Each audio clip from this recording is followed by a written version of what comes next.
Dasal na may tiwala. Magandang araw po. Kape at pandasal na po tayo. Ito po si Cardinal Chito Tagle.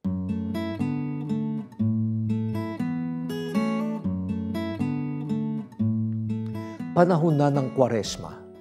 Isa sa paanyaya ng Kwaresma ang pag-igtingin ang ating panalangin at ugnayan sa Diyos. Samahan natin si Jesus na kumapit sa panalangin sa Ama noong inuusig siya at iniwanang mag-isa. Sasabihin siguro ng iba sa inyo, lagi kaming nagdarasal. Ang dami nga naming dasal na binabasa para sa iba-ibang intensyon. Oo nga naman, nakakatulong po ang mga dasal na nakapublish.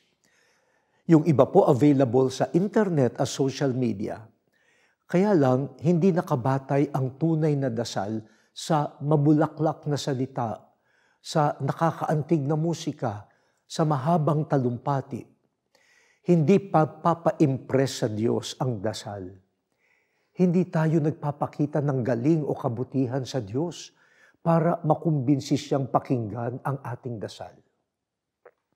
Ngayong Kwaresma, tularan natin ang pagtitiwala ni Jesus sa Diyos Ama.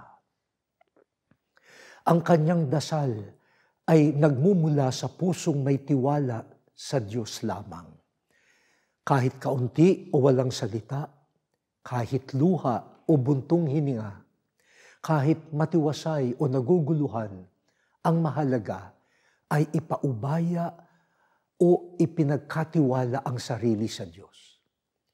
Matanggap mo man o hindi ang hinihingi, ang may tiwala sa Diyos, patuloy na lalapit sa Kanya.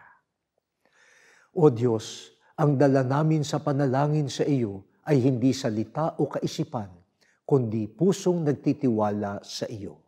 Amen.